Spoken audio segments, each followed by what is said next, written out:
அண்மை செய்தியை பார்க்கிறோம். மானாமதுரை விசாரணை கைதி ஆகாஷினுடைய கொலை வழக்கு தற்போது மரண வழக்கு கொலை வழக்காக மாற்றம் செய்யப்பட்டிருக்கிறது. இது தொடர்பான கூடுதல் விவரங்களோடு இணைகிறார் செய்தியாளர் கருணாகரன். கருணாகரன், விவரங்களை பதிவு செய்யலாம். தற்போது உயர்நீதிமன்ற மதுரை கிளையில் அரசு தரப்பு அளித்திருக்கக்கூடிய விளக்கம் என்ன? பாலவேல், அதாவது இந்த ஆகாஷ் உயிரிழந்தது போலீசாரால் கைது செய்யப்பட்டு ஆகாஷ் உயிரிழந்தது தொடர்பான வழக்கு உயர்நீதிமன்ற மதுரை கிளையில் நீதிபதி விக்டோரியா கௌரி முன்பு மீண்டும் விசாரணைக்கு வந்தது. அப்பொழுது அரசு தரப்பு வழக்கறிஞர்கள் மனுதாரரின் கோரிக்கையை ஏற்று இந்த வழக்கு SC/ST சட்டப்படி வழக்கு பதிவு செய்யப்பட்டுள்ளது. அதன் அடிப்படையில் கொலை வழக்காக, அதாவது BNS படி 103 302 IPC படி வழக்கு பதிவு செய்யப்பட்டுள்ளது. உரிய நடவடிக்கை எடுக்கப்பட்டு வருகிறது.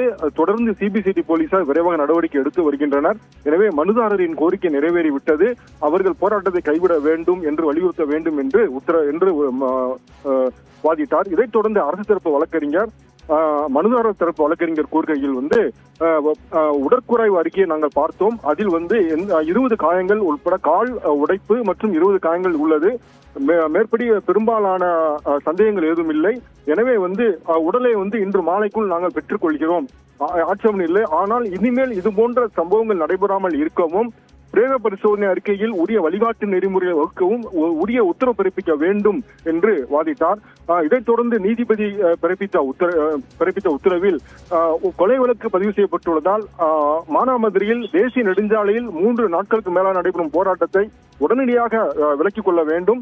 தொடர்ந்து CBCD போலீசார் உரிய விசாரணை மேற்கொள்வார்கள் என்று கூறினார். மேலும் அந்த உயர்நீதிமன்றத்திற்கு அந்த உயிரிழந்த ஆகாஷின் தந்தை ராஜேஷ் கண்ணன் வந்திருந்தார்.